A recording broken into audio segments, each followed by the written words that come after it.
qué música para los oídos. Esta y la marcha primero, ¿no? La marcha primero, pero después de la marcha no hay música que la supere a esta. Pero bueno, guarda con hablar de candidatos hoy, ¿eh? Usted, Gitia, que se le Usted que se le suelta la lengua, Moreno, mire. Igual, a mí no se me suelta la que lengua. no hay problema es con Pimpi, porque como habla en tucumano, no sé, No, igual la gente acá, los compañeros acá en Buenos Aires no saben de qué les estoy hablando. Claro, imagínate que la justicia haga acá un cargo. Nuestra candidata de la ciudad de Buenos Aires. Claro. Tiene que llamar la presidenta del partido. El cupo de la población originaria. ¿Vos viste que a veces enganchan a eso cuando estaban los taiwaneses, todo eso acá que metían, la justicia no sabía ni cómo era, los coreanos al principio, los laosianos. Claro. O sea, no le podemos tomar indagatorias porque no había ni traductor. Y no sé si hay traducción de tucumano, qué sé yo, no hay. Así que usted hable, Pimpi, no tenga problema. Porque claro, no hay, acá nadie me va a pillar. ¿Vos sabés lo que quiere decir? Pillar. Sí, no mal usamos, sí, claro, sí. Es un modismo, sí, debe ser español, ¿no? No tengo idea. Pues que te han pillado. Sí, debe ser español, porque sí. te han pillado. Porque ustedes recibieron antes la inmigración, así que está muy bien. Claro. Gitia, Quédame. Esto tiene un programa interesante porque es el último de un ciclo que comenzó con la devaluación de Kicillof allá en el 2014. Sea Pato Gallareta, ese ciclo que comenzó en enero del 14 con una devaluación de Kicillof en términos económicos termina. Terminó. O sea, hoy es el último día, ya cerraron los mercados, ya está, sí, claro. El lunes es feriado, el martes termina un ciclo, sea para lo que sea, terminó un ciclo. Y en esto vamos después a hacer un resumen, pero esto comenzó con la devaluación de Kicillof. Puede sacar el 46%, este ciclo comenzó con él, cuando en realidad cambió el vector de producción y trabajo por uno especulativo rentístico, violentando lo que Kirchner decía, no jodan con el dólar, eso es todo lo que decía, pero era lo suficientemente potente como para que en la economía peronista se entienda, no hay que joder con el dólar, en términos políticos no hay que joder con la clase media, cualquier compañero que hace política en los barrios, además sabe que con la clase media no hay que joder porque bueno, te desordena. Y con el dólar en economía no hay que joder. Kicillof devaluó y empezó esta porquería que hoy termina. Este ciclo que atravesó distintos ciclos políticos. Tal justamente. Cual, 3 ciclos políticos. Los 2 últimos años de Cristina, atravesó a Macri y atravesó a Alberto Fernández.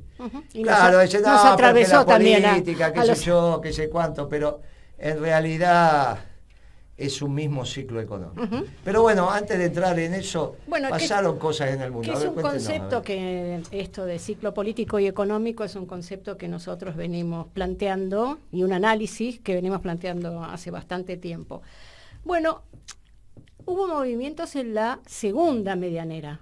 Creo que cuando nosotros hacemos el análisis a escala internacional hablamos de la primer medianera, que se juega en el conflicto Ucrania-Federación Rusa, y la segunda medianera se juega entre Estados Unidos y, Ucrania-Federación Rusa, estoy hablando de Estados Unidos claramente, no estoy hablando del actor central Ucrania, pero lamentablemente es el territorio ucraniano donde se está jugando.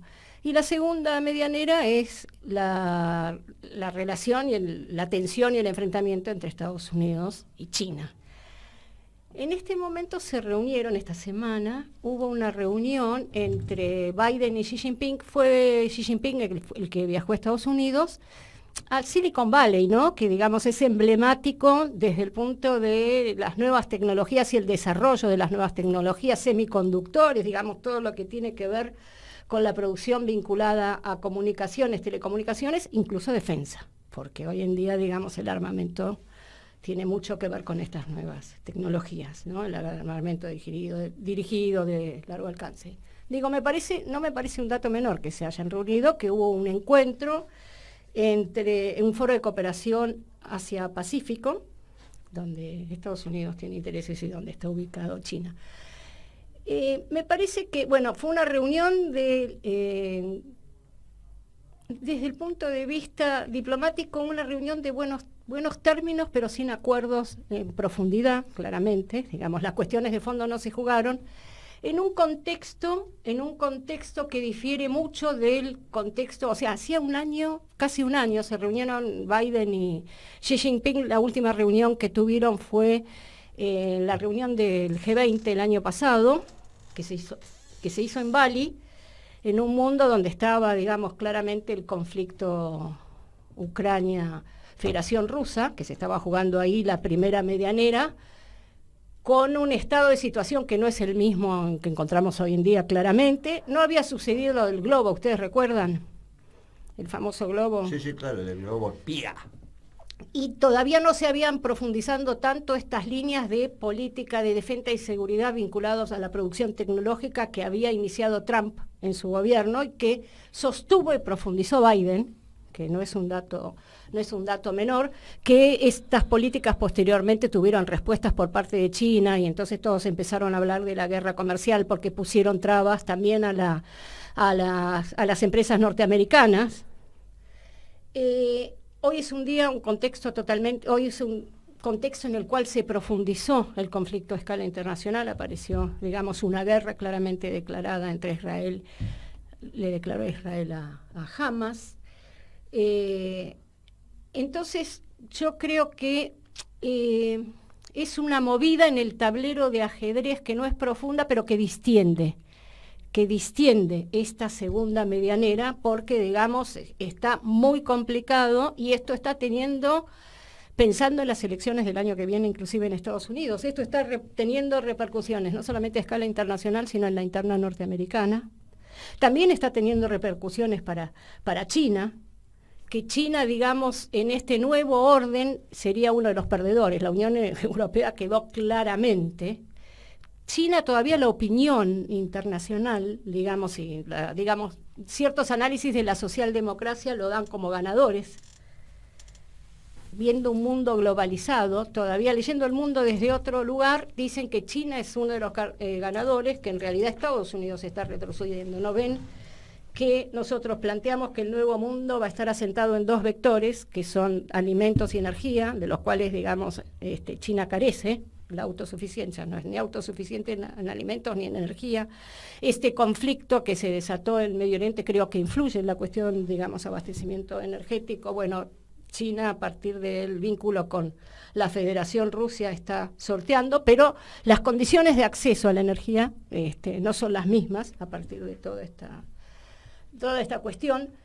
Además de no tener fortaleza o no sustentar su fortaleza en estos dos vectores, tampoco tiene el poder de fuego y el poder militar que tienen Estados Unidos, los chinos me refiero, por más que han avanzado muchísimo tecnológicamente, también están mandando al espacio y están planteando, digamos, llegar a Marte. Están avanzando, no tienen el poderío militar que tienen ni Estados Unidos ni la Federación Rusa.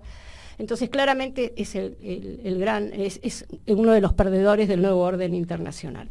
Incluso, si estamos analizando ahora, la ruta de la seda no le estaría funcionando muy bien, se han retirado países de Europa, toda la estrategia que tuvo China con la ruta de la seda no está funcionando. Entonces, quedan sin resolver las cuestiones de fondo en esta reunión, que fue en buenos términos, avanzaron en acuerdos con relación con el fentanilo, y retomaron las comunicaciones militares que se habían interrumpido a partir del evento, creo que fue del globo, ¿no? Que sobrevoló territorio norteamericano. Pero, hay una cuestión de fondo que también tiene que ver que se resuelve el año que viene, se resuelve, va a haber mayor información que es Taiwán. Tocaron el tema de Taiwán, China le planteó, no hubo acuerdo, China le planteó a Estados Unidos que no siguiera abasteciendo militarmente a Taiwán, ni andando vueltas por ahí, por la zona del Golfo. Entonces, y Estados Unidos le planteó a China, no te metas con las elecciones en Taiwán. Ahí hay una cuestión no resuelta, y hay cuestiones, hay conflictos que creo que sí hay que ver qué es lo que se charló detrás de lo que dijeron públicamente. Después hay otro tema que los medios de comunicación, que me parece que no es lo central, cuando Biden reafirmó que para él es un dictador Xi Jinping, que es donde pusieron el eje los medios de comunicación. Me parece que no es ahí, digamos, el eje hay que ponerlo, que para mí fue un encuentro para distender, que no resuelve las cuestiones de fondo de esta medianera. Y es más, yo me fijé en la cara de Blinken. Bien, Biden suele hablar con gente que no aparece, es más, contestó la pregunta que estaba fuera de protocolo, porque se la hicieron los medios, no debería haberla contestado y se retiró, se fue, y la cara de Blinken era, digamos, de circunspecta y de preocupación, o sea que creo que esto no fue el tema central, si bien hubo una respuesta formal por parte de China. Me llamó la atención, digo, la segunda medianera, estoy hablando de, digamos, por un lado Medio Oriente, no, después quiero hablar de Ucrania, pero de Ucrania, Federación Rusa, levemente pasando. Pero en Medio Oriente hay una preocupación, me llamó la atención esto de, digamos, quiero resaltar lineamientos que planteó Trump durante su gestión y que tienen que ver también con la cuestión en Medio Oriente. Hay parte de la comunidad judía de Estados Unidos que está reivindicando el acuerdo que estaba en el cual estuvieron trabajando Netanyahu y Trump, justamente para resolver la situación en Medio Oriente. Están rescatando ese acuerdo, en el cual Trump planteaba claramente 2 estados y, bueno, Cisjordania, 2 estados, uno palestino que estuviera compuesto por Cisjordania, una Gaza ampliada, una parte de la capital en una parte de Jerusalén. Digo, por supuesto incluía ese acuerdo que se retirara Hamas de la Franja de Gaza y que la autoridad palestina se hiciera cargo. Bueno, ahí tenemos, digamos, los conflictos, pero lo que yo quiero resaltar, cómo estas cuestiones, el 2024 va a ser muy importante.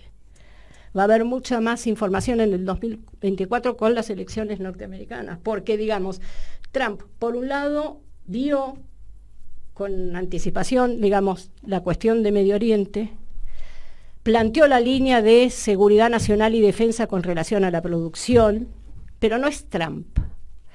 Digo, Trump es el emergente, es son, digamos, dentro de la interna norteamericana, digamos, el modelo de nación que se asentó sobre el vector proteccionista de la economía. Entonces, digo, esta es una línea muy fuerte que se está imponiendo con cada vez más fuerza en Estados Unidos y que Trump, digamos, es el emergente y en 2024, si llega a ganar las elecciones, porque también tiene que ver con la resolución del conflicto entre la Federación Rusa y Ucrania. Me refiero, digo, lo que quiero plantear son estos lineamientos estratégicos que se van a ir resolviendo el próximo año. Resolviendo no, digamos, van a estar mucho más claros y volvemos a plantear, me parece, mucho más claros en esta mesa que necesariamente de acuerdo en la cual tiene que participar la Federación Rusa y Estados Unidos. Y después, con relación a Ucrania, no ha cambiado sustantivamente lo que venimos planteando, pero Kirby ha venido, es el vocero del Consejo de Seguridad Nacional de Estados Unidos, dijo que Ucrania empiece a pensar en conseguir fondos por otro lugar porque se le está complicando mucho a Estados Unidos, que además tiene que mandar fondos a Israel, y está viajando el jefe de la CIA, a encontrarse con Zelensky. Sigue la interna, esta interna de la cual hablábamos en el programa anterior, entre Zelensky y mandos militares. Parece que estaría avanzando Zelensky en una purga interna. Bueno, entonces, digamos, la situación ucraniana, más que resolverse, se estaría complicando desde la interna ucraniana y está empantanada desde, digamos, lo que es el conflicto. Muy bien, muy bien. Mire, hace algunos años atrás, Pimpi, Gitia, habíamos ido a buscar a Perón, ¿no? Llovía, igual que por ahí llueve hoy. Estaba complicado el tiempo. Éramos Éramos muy jovencitos. Yo salí de la rotonda de Avenida del Trabajo, se llamaba en esa época, que era la que había sido Eva Perón, que ahora se vuelve a llamar Eva Perón, pero era la rotonda con San Pedrito, de ahí salimos.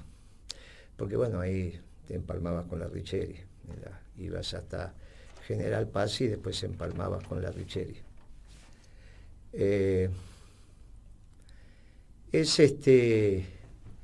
Pasaron casi 50 años, ¿no? 49. Sí. O 41, mejor dicho, no al revés, porque tenía 17, así. 51. Tenía 17, así que hice la cuenta con lo que tengo ahora. Pero muchos de esa generación se fueron ya. Algunos los mataron, otros se fueron por la edad.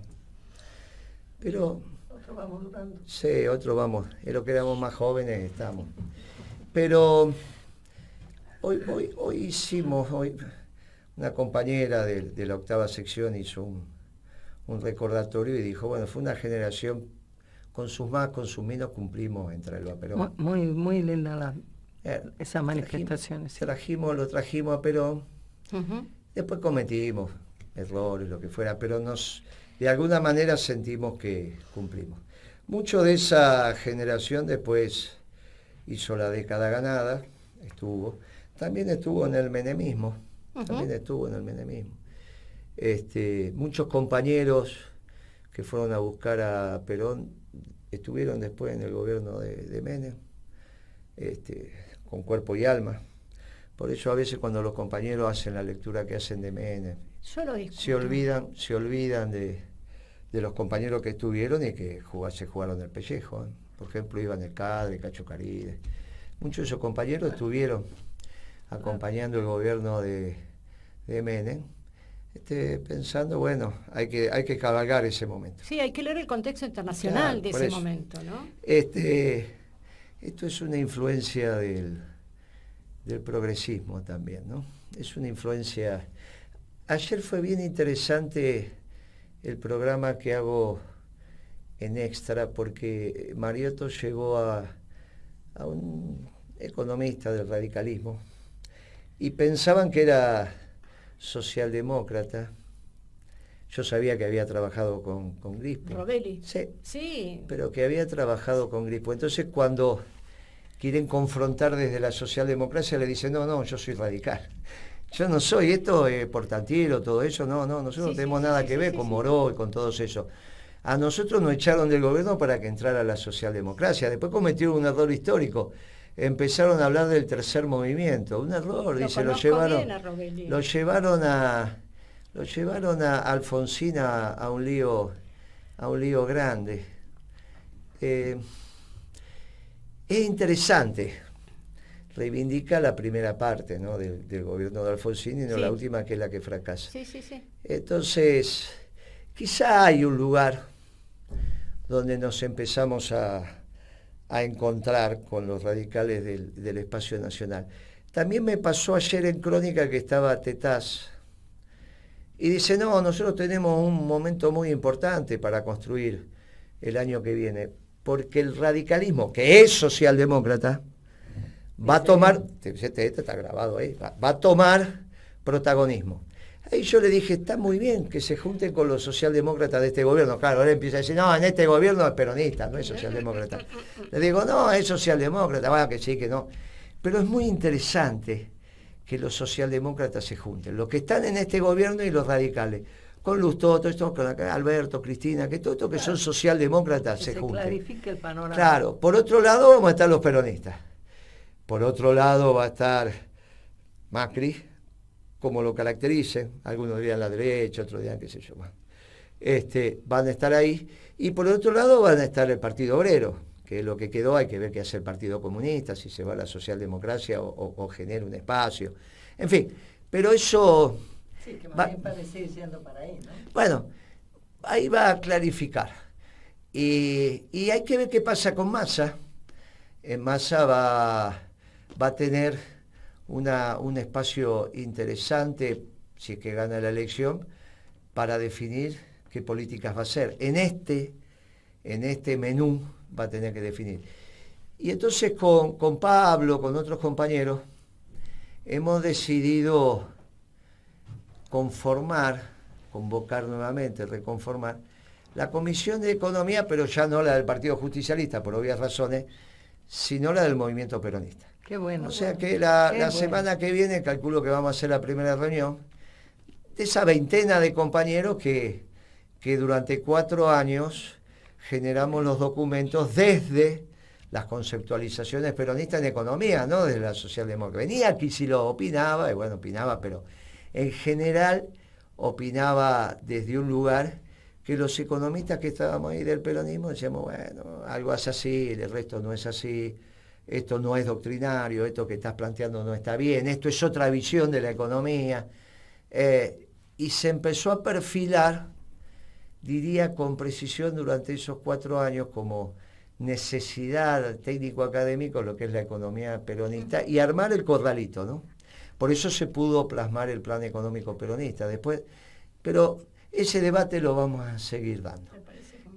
Así que quizás sea la primera comisión que se arme dentro del movimiento peronista, pero después van a seguir la siguiente, la de educación, pero no cualquier educación, la educación peronista, no cualquier filosofía, la filosofía peronista, no cualquier comunicación, con la comunicación peronista. El problema que tengo con Mariotto, que fue también profesor en la universidad, en Lomas. No, en la UBA también. Bueno, en la UBA también, no hay, es una comunicación de forma, digamos, ¿no? Lo que está, que qué sé yo, que el subjetivismo, que lo que te autopercibís, que te parece, lo que uno escucha. La pincelada peronista viene porque hay una reivindicación de la militancia desde el peronismo, pero no en el marco teórico de esa disciplina. Y esto me parece que a medida que vayamos construyendo con su medida y armoniosamente, se va a ir consiguiendo, se va a ir armando. Lo mismo vamos a recuperar lo que es el legado de Evita en el concepto de lo que son los derechos de las mujeres, o sea, la justicia social vista desde la equidad entre mujeres y varones, y incluidas las diversidades que hay que considerar y demás, pero volver a ese origen, porque vos decís, ¿qué le tenés que agregar al peronismo? Ningún aditamento feminista. ¿Qué más? Así todo que eso yo creo que en ese armando, sentido, totalmente. me parece que es interesante. Entonces, antes de ir a las noticias, está bien, Pipi, lo que usted planteó de hacerle un homenaje al que volvió en ese avión y a los que fuimos. Estábamos mojados, demás. Éramos pibes, 17 años. Estábamos en 5º año de la secundaria. Bien interesante, Hay fotos ahí de los compañeros mojados con los carteles. Sí, están circulando unos videos muy porque lindos. no es Ezeiza para lo que eso es al año siguiente. Acá fuimos claro, todos juntos. Claro, Acá íbamos todos juntos. Esa era la época en que nosotros discutíamos en la universidad con toda la izquierda. Ella ya estaba en la universidad. No, claro, yo soy mayor que usted, nena. Yo tenía 20 años en ese momento. Ahora tengo un poco más. Pero en ese momento tenía 20 años. Pero yo me rebanco lo que tengo, tranquila vos. Y nosotros discutíamos que lo revolucionario era la vuelta de Perón, que lo revolucionario era la posibilidad de que el pueblo vote democráticamente. Imagínate con la izquierda que sea ni golpe ni elección, ni insurrección, ni golpe ni elección, revolución, cualquier cosa. Votada en blanco. Y nosotros decíamos, bueno, todavía ni se votaba. Y yo me puse a mirar un poquito y me gustaría compartir una pequeña lectura, porque cuando vos volvés a leer los mensajes de Perón, vas a lo esencial, ¿has visto? Y yo digo, hoy es el día del militante, hoy es nuestro día, hoy es el día de los que abrazamos la política como una causa vital, una causa de la vida. El otro día cuando éramos candidatos, un changuito me entrevistó y me dice, ¿y vos qué haces cuando no haces política? Me dijo. Y yo me quedé, creo que la única vez en mi vida que me quedé muda, porque le dije, ¿y cuándo es ese momento? Dije yo, ¿cuándo es que no hacemos política? Somos militantes. Y fuimos, bueno, ustedes lo vieron más de cerca, yo estaba en Tucumán, y es diferente, o sea, no tenés ese cosa de piel de estar ahí, ¿no? Pero el movimiento en Tucumán también fue impresionante. Y nosotros en ese momento, bueno, militamos en la universidad, ¿no? Yo quería leer este pedacito, ¿no? Que el modelo argentino y el justicialismo, y dice, el general dice, el justicialismo es el resultado de un conjunto de ideas y valores que no se postulan, se deducen y se obtienen del ser de nuestro propio pueblo. es como el pueblo, nacional, social y cristiano. Hace muchos años anuncié tales características del justicialismo prácticamente en estos mismos términos y afirmé su sentido al expresar que el justicialismo es una filosofía de la vida, simple, práctica, popular, profundamente cristiana y profundamente humanista. Esta búsqueda de respuesta a las necesidades integrales del país, que parten de una clara ideología, comenzó en la década de los 40, el 1 de mayo del 48, la posición fue llamada justicialismo, abriéndose así las posibilidades de una elaboración conceptual en la que intervengan mandatarios, líderes, políticos y pueblos. La aparición y evolución de la concepción justicialista es la del desarrollo histórico natural de nuestras ideas y es patrimonio de todo el pueblo argentino. En esa medida, el ideólogo es solo un intérprete. Muy bien. Aguante, general. Ahora, yo, antes de pasar a las noticias, le digo, mire, el problema nuestro cuando Alberto Fernández llegó al gobierno, y antes, cuando Cristina lo eligió, sí, era que el fracaso de él nos iba a llevar, quizás se llevaba puesto al peronismo. Eso es lo que nos motivó a organizarnos, a decir, miren que este gobierno no va a ser peronista, finalmente a hacer principios y valores. Con lo cual, cuando termina este ciclo, estar leyendo a Perón, es que en el fondo ganamos, es al margen, ganamos. Quisieron llevarse al peronismo. Decían, no, somos socialdemócratas, voy a llevar al peronismo a la Internacional Socialdemócrata. Si estás en la Internacional Socialdemócrata, Alberto no estaría leyendo a Perón. Bueno, estamos leyendo a Perón y hoy estamos más vivitos. Por eso me gustó el Twitter, el que más resalto de esta semana, de Daddy Brieva, ¿no? Peronismo está erizado. Entonces dijo, mire, me lo voy a aguantar 3 meses. Si no, vamos a empezar a tirar piedra a Massa. No dice, me lo voy a aguantar, lo dijo Cristina, si lo dice la jefa, toda esa pavada que se decían con Alberto. Me lo voy a aguantar 3 meses. Y si no, vamos a empezar a tirar piedra. Daddy Brieva. Muy interesante, muy, muy interesante. Me gustó. Y el peronismo está erizado, y por eso Massa, que todos deseamos que gane y que gane bien, tiene que acertar. De eso vamos a hablar después de las noticias. A ver qué dice Tela.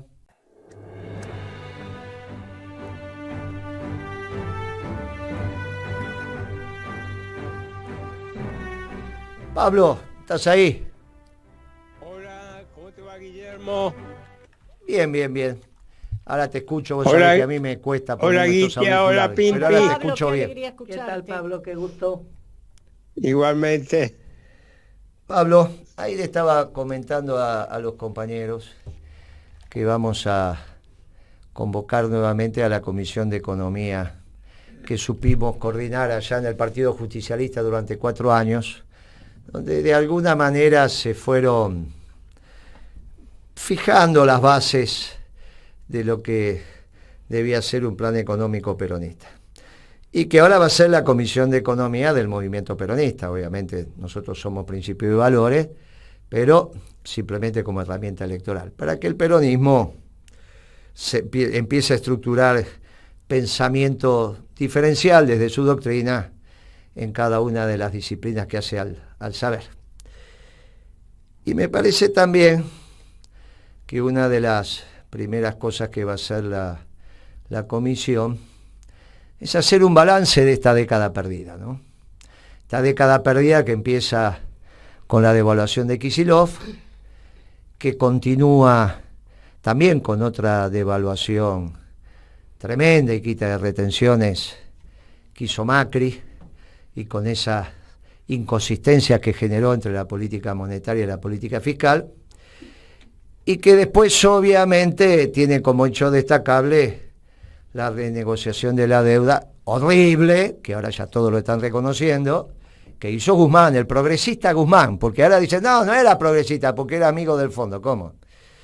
Era progresista, si así lo definieron, se caracterizó como socialdemócrata, etcétera, etcétera. Basta leer los diarios y los discursos de los que estaban ahí cuando decía que era un acuerdo expansivo, que no había ningún ajuste. Nosotros siempre dijimos que si cumplían el acuerdo con el fondo iban a una hiperrecesión y si no lo cumplían iban a una hiperinflación. Bueno, de alguna manera esto es lo que termina pasando. 4 años después lo reconoce este muchacho Calvo ahí en el reportaje que le hizo el domingo Clarín, que dijo estamos entre la hiperrecesión y la hiperinflación. Y después este año tratando de rasguñar, de inventar cosas del candidato oficialista, pero que es ministro de Economía. Ese ciclo hay que sistematizarlo, porque de alguna manera esas políticas hay que explicar que no se pueden repetir. Y para que hagamos un cierre y cómo debería encarar el peronismo, si es que vamos a reindustrializar, si es que finalmente se hace una política peronista, los próximos momentos. El próximo devenir, este cortito, que son muy importantes, porque esta transición, que sabemos que empieza el lunes, el martes, el lunes va a empezar en el mundo, porque no es feriado en el mundo. El martes empieza en la Argentina, pero se va a vivir, y que no sabemos cuándo termina la transición y empieza un nuevo ciclo. Esta transición de un ciclo a otro, sabemos cuándo empieza, no sabemos cómo termina, ni cuáles van a ser sus características. Pero me gustaría escucharte, tu posición sobre volver a convocar a la Comisión de Economía. Hay como 20 compañeros ya que nos vamos a encontrar.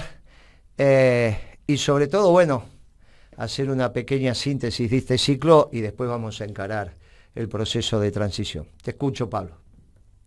Mira, la idea de la Comisión de Economía es fantástica, por muchas razones.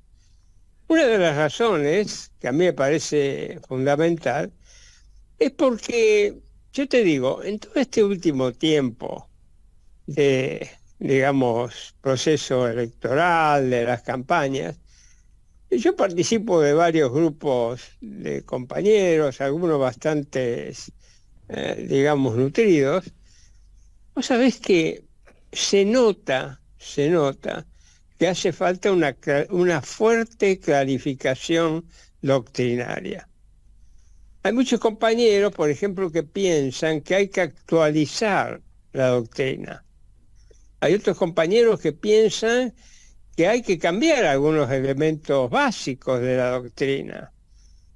Es increíble, pero bueno, están ahí, está presente eso. Y justo en un momento en el cual la doctrina está más vivita y coleando que nunca. Las condiciones internacionales, por primera vez, lo has dicho muchas veces, nos soplan viento de cola. Tenemos un proceso ahora de nacionalismo, de proteccionismo, buscando un equilibrio. Bueno, esa es una de las razones fundamentales, me parece, que esta comisión debería trabajar fuertemente. Y después, ¿sabes?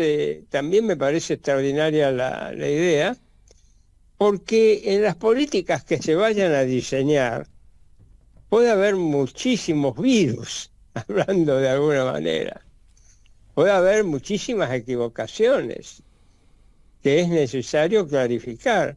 Hay que mostrar el camino, hay que mostrar la iluminación, y eso se hace desde la doctrina. Por eso es la Comisión de Economía del movimiento peronista, ¿no?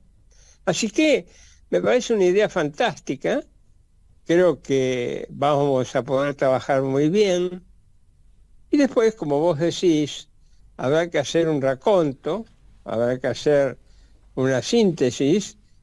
Vos lo hiciste en pocas palabras en forma excelente. Habrá que hacerlo bien claro, bien sistemático, como para que no quede duda. Y bueno, y después ver, como siempre hemos visto, si no se sale de la crisis, si las políticas no son las adecuadas, bueno, muchachos, ¿cuál es el camino a seguir? ¿Cuáles son las políticas? Existe esa andarivel, tenemos desde la doctrina todo el apoyo suficiente, entonces creo que realmente podemos dar un servicio muy importante, Guillermo, ahí. Muy bien. Vos hablaste de los virus sobre el gobierno que puede iniciarse a partir del domingo que viene. Ahí hay un tema clave. Nosotros estamos diciendo se inicia la transición, no sabemos cuándo termina. Pero el debate en realidad es muy sencillo. Nosotros le tenemos que dar recomendaciones a la familia, recomendaciones a las empresas. Lo hicimos ya después de la elección general, que era lo que iba a pasar. Hay que cuidar los patrimonios de todas las personas, sean físicas o jurídicas. Pero ahora se inicia la transición. Y la transición va a estar ordenada por la renegociación de la deuda. Esta payasada que hizo Guzmán y que hizo este gobierno, no nos vamos a olvidar que Cristina en la renegociación que hicieron con los fondos de inversión, que es la primera que hizo Guzmán, estuvo sentada ahí, aplaudió, estaba a la derecha de Guzmán. No es que no la validó, marcó presencia, estuvo. Después, la del fondo tomó otra actitud, pero con los inversores privados estaba, los tenedores de bonos. Por lo tanto, esa payasada que hizo Guzmán hay que cambiarla. Siempre nosotros dijimos que el grave problema de esa renegociación que había encarado Guzmán, donde pasa de un acuerdo stand-by a un acuerdo de facilidades extendidas con el fondo, la renegociación con los privados es solamente extender los plazos, eso fue lo que se hizo. Lo que dicen que hubo de quita es en realidad esos intereses implícitos que había, porque bajaron la tasa de interés, pero no es que hubo ninguna quita de capital ni ninguna de esas cosas que después se ventilan incorrectamente desde el punto de vista técnico, pero muy interesante desde el punto de vista publicitario, porque yo empiezo a decir, no, miren todos los que nos ahorramos, me engaña a pichanga eso. Bueno, nosotros dijimos que el grave problema era que no se sabía quién ponía la plata.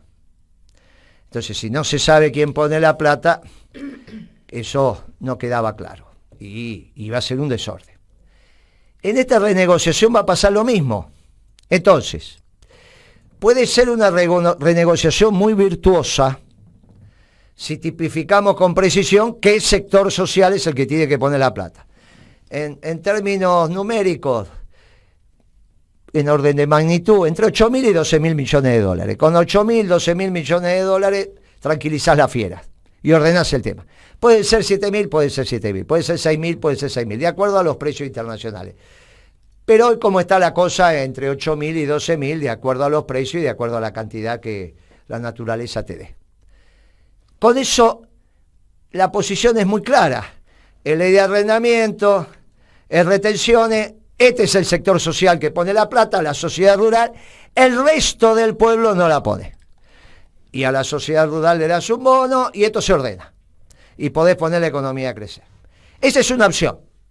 ¿La va a tomar Massa? No lo sé. Puede que sí, puede que no. ¿Es la única opción? Bueno, para poner al país a crecer sí, pero no para renegociar la deuda. Para renegociar la deuda puede tomar otra decisión. Decir, por ejemplo, que cada uno ponga de acuerdo a su ingreso. Entonces a un jubilado le sacamos $10, a un pensionado le sacamos $5. ¿Cómo se lo sacamos? Bueno, le restringimos su consumo en esa cantidad. A partir de diciembre hay $10 menos que vas a poder consumir, o hay $5 menos si sos pensionado, y a los trabajadores cada uno pondrá lo que tenga que poner. ¿Está bien? Los empresarios pondrán de acuerdo a su tasa de ganancia y así sucesivamente. Bueno, puede decir alguien, es una manera equitativa de pagar.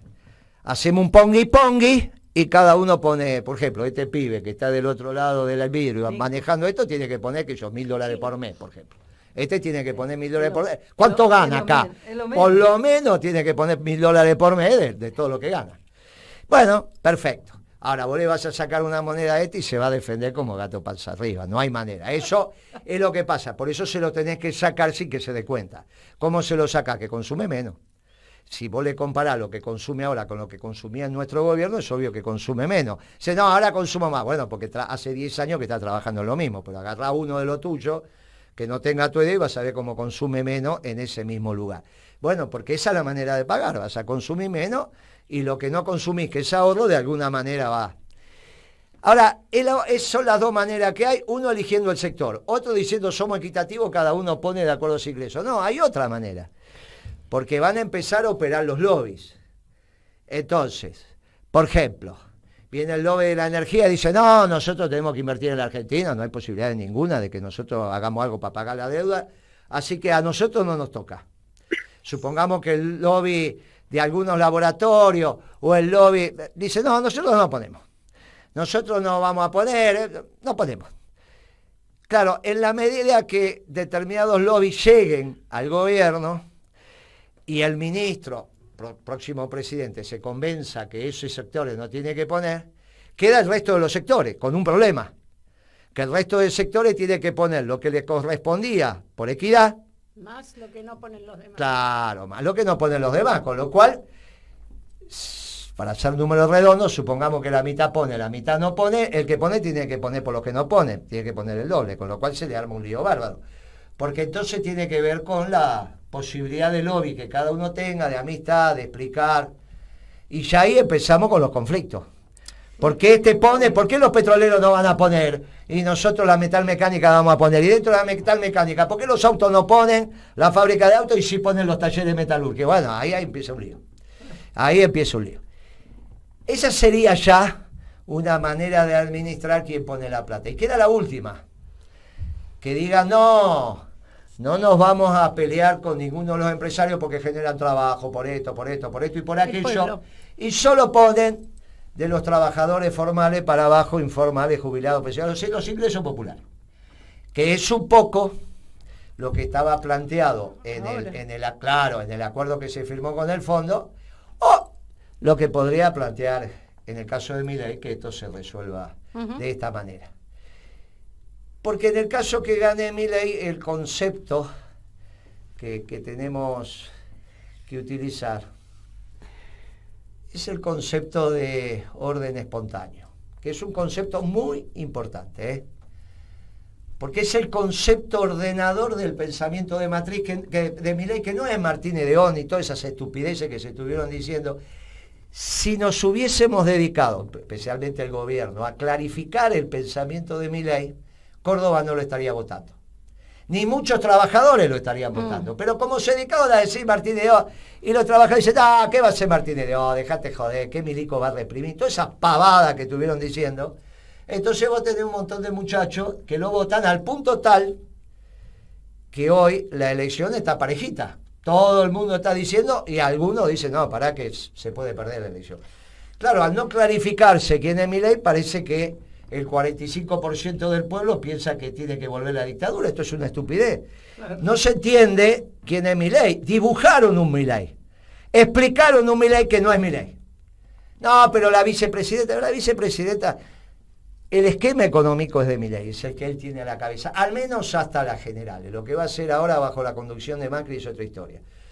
Pero nadie dijo Macri hizo la dictadura, claro. Cuando algunos pibes de la cámpora lo dijeron, nosotros dijimos, no, eso está mal, y no lo cantaron mal. No lo cantaron más. Entonces, el orden espontáneo es muy importante, porque cuando vos partís que la creación, sea Dios o quien fuere, no va a crear el desequilibrio.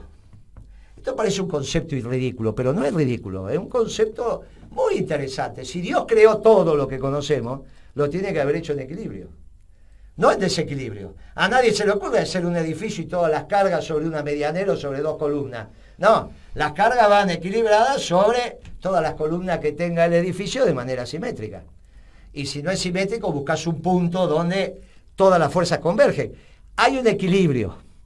Entonces, el orden espontáneo es el que Milei dice que en economía se rompe cuando dejas que impere el mercado, en su libre fuerza entre las personas, físicas o jurídicas. Y el que molesta es el Estado. Por eso es antiestado, antigobierno, antipatria, antipueblo. Dice, déjenlo. En el debate dijo, no, yo no me voy a meter, no voy a ir a China porque son comunistas. Pero los privados que hagan lo que quieran. Las personas jurídica argentina con la jurídica china hagan lo que quieren comerciar. Claro, eso no tiene nada que ver con la realidad. Pero no tiene nada que ver con la realidad en tanto existan gobiernos y países. Como él niega a los gobiernos y los países. Si en esto hubiésemos hecho hincapié, los milicos no lo estarían votando. Porque la razón de ser de los milicos es la soberanía, claro. Entonces, pero como no se explicaron estas cosas, no se explicaron, por eso y saltó la vice cuando le echaron la culpa a la gendarmería, y saltó Patricia también, dijo, no, espere, que esto no es así. Bien, bien. Ahora, el pensamiento profundo de Milei, que es el orden espontáneo, desde la creación, sea por quien sea por la fuerza de la naturaleza, sea por Dios, en esto algunos dicen que es Dios, la minoría, y otros dicen que son las fuerzas de la naturaleza, en la disciplina económica las pone en el mercado. Y entonces, ¿él cómo haría para resolver el tema de la deuda? Y lo resuelve el mercado. Obviamente eso es solo sobre los ingresos populares. Los empresarios se lo van a rebuscar, algo uno, otro, los de más abajo la van a pasar mal. Entonces, estos son el menú que tenemos. ¿A partir de cuándo? Y del lunes. Y no hay más, ¿eh? O sea, a partir del lunes, o la pone la sociedad rural, o deciden sacarle un poquito a cada uno. En este cuarteto que nos estamos mirando, todos me miran a mí, pues dice, vos sos el que más tenés que poner. Y yo la miro a Guitia, y Guitia la mira a Pimpi, y al último que miramos, aquel dice, a mí no me mire. El que está detrás de la PC, a mí no me mire, que no puede sacar nada. Pero bueno, claro, una distribución equitativa de los esfuerzos, lo cual sería injusto, porque es de acuerdo a los ingresos, pero hay sectores que no le podés sacar nada. Parece justo y no es justo. O de acuerdo a la capacidad del lobby, y entonces ya los que no tienen lobby tienen que poner... Claro. Y si no, lo de Milei, o lo que puede tomar la decisión el gobierno que gane también, aunque no sea Milei. Es muy interesante, un periodista el otro día en un reportaje me dice, Moreno, la próxima elección, yo lo escuché a usted, y me permito sintetizar su pensamiento en lo siguiente. A ver, dígame. ¿Tenemos certeza que Milei no va a ganar? Sí, le digo, ese es mi pensamiento. Pero no tenemos certeza de que el próximo gobierno sea peronista. Ah, también tenés razón, inteligente. Es verdad, Milei no va a ganar, es certeza. Ahora, hay una incerteza sobre cómo va a ser. Ahora, si decide ser peronista es extraordinario, va a arreglar quién pone la plata. Ahora, si decide que esta historia de que el arreglo es con los empresarios, solamente con el capital, y no es con los trabajadores, lo que nos termina pasando es que el ingreso se lo sacan a los que no se lo pueden sacar. Entonces, esto se empieza a definir rápidamente la semana que viene. Van a tener que empezar a pensarlo, porque tienen que ir a renegociar con el fondo y con los organismos multilaterales en general, pero especialmente el fondo, y con los fondos de inversión, con los tenedores privados extranjeros de bonos soberanos argentinos. Claro, la renegociación tiene que ir correctamente, primero con los multilaterales, después con los... Pero ya empieza, aparte entre ellos se habla. Y ahí se empieza a definir el perfil del gobierno. Ahora, ¿cómo cuidás el patrimonio si el martes tenés orden espontáneo? Tenés que estar muy atento, porque la transferencia de ingresos también es espontánea, de uno a otro. Hay que estar muy atento. Y esto es lo que le tengo que decir. Mucha prudencia y muy atento. Mucha prudencia y muy atento para cuidar el patrimonio familiar y el patrimonio empresarial. Y en las semanas sucesivas, quizás lleve 10 semanas, 24 semanas, en fin, 16 semanas, en fin, eso se va a ir sabiendo a medida que se den vuelta las cartas, que se arme el gabinete, que empiecen a hablar, que se explique y que tengamos claro para dónde vamos. Claro, no va a venir un gobierno con claridad, va a venir un gobierno donde las fuerzas van a empezar a interactuar. Nosotros decimos hoy, en el último programa donde no podemos hablar de política y no estamos hablando de política, qué es lo que está pasando. Simplemente contamos cuáles son los escenarios de renegociación de la deuda posibles dentro de nuestra disciplina que es la económica. Le dijimos recomendación a los empresarios, a la familia, sí, prudencia, tengan calzada su plata, la que tienen que cobrar, cuiden el stock, bla, bla, bla, todo eso ya lo dijimos. Y ahora incorporamos el contexto de la renegociación de la deuda, que es la que va a tipificar la conducta económica del próximo ciclo económico que inexorablemente empieza. De la bicicleta se terminó, incluso de la bicicleta con la deuda externa. Pablo, te escucho atentamente, amigo. Mira, muy interesante. Lo que me gustaría agregar es que cualquiera sea el resultado, vamos a tener una transición desordenada y larga. Desordenada y larga. Por eso es muy importante la prudencia. Porque una cosa son los enunciados y otra cosa es cómo llevarlos a la práctica. Y acá hay que llevar a la práctica un conjunto de políticas que no significa simplemente o subir la tasa o controlar un precio. Son políticas profundas. O sea, vamos a tener una transición muy larga, me animaría a decir, y con bastante desorden. Ojalá que no sea así, pero en este momento me parece que tenemos una buena probabilidad de que eso ocurra, ¿eh? Muy bien. Estamos preparados, lo vamos a hacer. Nuestro trabajo también es conservar el patrimonio de la familia y de las empresas. Ese es el deber de los economistas peronistas. Porque armonizamos el capital y el trabajo. Y a eso nos vamos a dedicar. Así que siempre va a haber en nuestros programas algunas recomendaciones para ello. Bueno, se terminó el ciclo que comenzó con la devaluación de Kicillof, que pasó por los 2 últimos años del gobierno de Cristina, que atravesó Macri con sus distintos ministros de Economía y que atravesó Alberto también con esto. Empieza otro ciclo económico, esta vez sí, macheado con otro ciclo político después de la transición, porque no hay alternativa, esto se agotó. La bicicleta se agotó. Por lo tanto, bueno, lo despedimos. Con mucha alegría lo despedimos a este ciclo, porque quizás tenemos la esperanza, por eso vamos a votar como votamos el domingo, que venga un nuevo ciclo de producción y trabajo, que en vez de pensar más en las categorías europeas, piense en las categorías hispanoamericanas, que son fundamentalmente de producción y trabajo, como quedó demostrado en la década ganada. El cierre de ustedes, muchachas. Escuché a Massa decir que va a cambiar el directorio del Banco Central.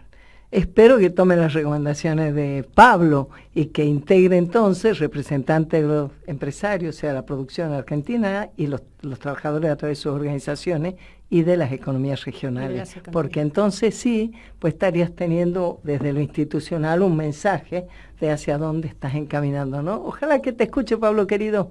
Perfectamente. Ojalá. Eso puede ser incluyendo convocando a la oposición. Exactamente. Convoque a la oposición que sea un hombre del trabajo, convoque a la oposición que sea un hombre de la producción, o de tal lugar o de tal lugar. Perfecto. Perfectamente puede ser. Exactamente. Kitia, le queda al final del programa. Termina un ciclo económico y termina el programa de hoy y empieza con otro ciclo político el próximo programa. Lo vamos a empezar con otros.